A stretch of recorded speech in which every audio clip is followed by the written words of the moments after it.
Yahweh, soberano Pai Celestial. No poder do nome do nosso Senhor Cristo Jesus nos abençoa e nos guarda, nos ilumina e nos guia por um bom caminho. Aleluia, amém. Estudo Bíblico, 2 Coríntios 11 verso 14. Nova tradução na linguagem de hoje. Introdução: o versículo 14 do capítulo 11 de 2 Coríntios é uma advertência crucial dentro de uma seção onde Paulo defende seu apostolado contra as acusações e os ataques de falsos apóstolos. Ele está expondo a hipocrisia e a natureza enganosa desses indivíduos, que se apresentam como servos de Cristo, mas na verdade, buscam seus próprios interesses e distorcem o Evangelho. O versículo em questão serve como uma explicação da estratégia fundamental utilizada por esses falsos mestres, a dissimulação, a imitação da verdade para desviar os crentes. Paulo adverte que a falsidade pode se apresentar sob uma aparência atraente e benevolente. Contexto histórico. No contexto da Igreja de Corinto, a presença de falsos apóstolos era uma ameaça real. Paulo descreve a situação no capítulo 11, apontando para as características desses indivíduos. Eles se vangloriavam de suas habilidades oratórias e de sua posição, exploravam os crentes financeiramente, e pregavam um Jesus diferente. Verso 4. Um espírito diferente e um evangelho diferente. Verso 4. A referência de Paulo a Eva sendo enganada pela serpente, verso 3, evoca o tema da decepção primordial e como a mente dos crentes pode ser facilmente corrompida, afastando-os da devoção a Cristo. A cultura da época era permeada por influências filosóficas e religiosas diversas, e era fácil para os falsos mestres misturarem a verdade com o erro para confundir os crentes. O próprio Paulo enfrentou oposição e questionamento, com alguns duvidando de sua autoridade apostólica. O tom da carta mostra a paixão de Paulo em preservar a pureza doutrinária e espiritual da Igreja de Corinto. Interpretação: em uma perspectiva teológica protestante, 2 Coríntios 11:14 revela a estratégia astuta do diabo, que não se manifesta abertamente como o mal, mas sim se disfarça para enganar e desviar os crentes da verdade. A referência a Satanás como anjo de luz não significa que ele tenha se tornado um ser angelical bom, mas sim que ele se apresenta de forma atraente e enganadora.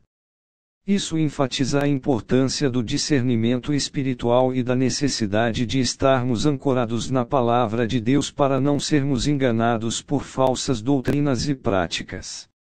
Dentro de uma cosmovisão cristã trinitária, a referência a Satanás como um anjo de luz é interpretada à luz da queda de Lúcifer, um anjo que se rebelou contra Deus e foi expulso do céu.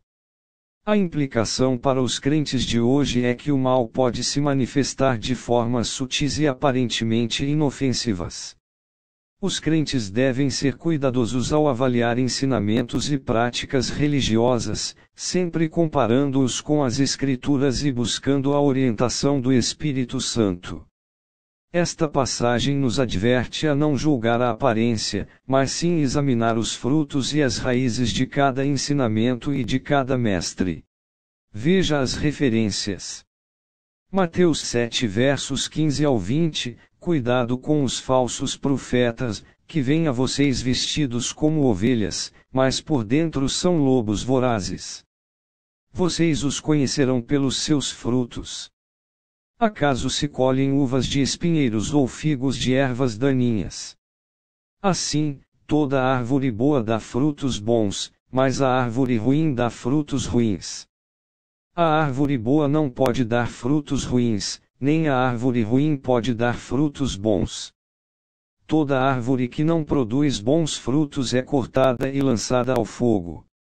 Assim, pelos seus frutos vocês os reconhecerão. Este trecho do Sermão da Montanha ecoa o tema da dissimulação e da necessidade de discernimento. Assim como 2 Coríntios 11:14, Mateus 7 versos 15 ao 20 exorta os crentes a examinarem os frutos, as ações, os ensinamentos e os resultados, daqueles que se apresentam como líderes espirituais. Essa conexão reforça a importância de não se deixar levar pela aparência externa, mas sim de avaliar cuidadosamente o caráter e os ensinamentos das pessoas.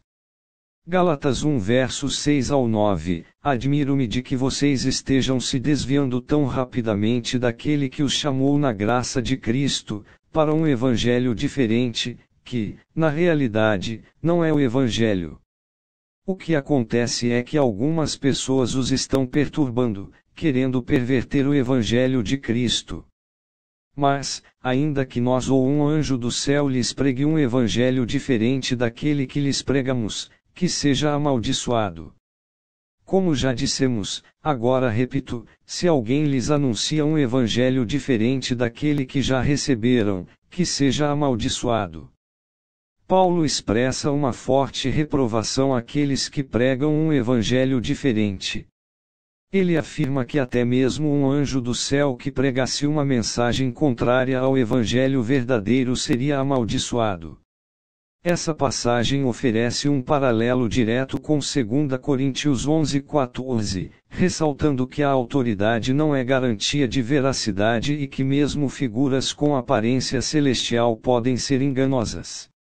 Ambos os textos enfatizam a necessidade de se apegar ao evangelho genuíno e de resistir a qualquer desvio.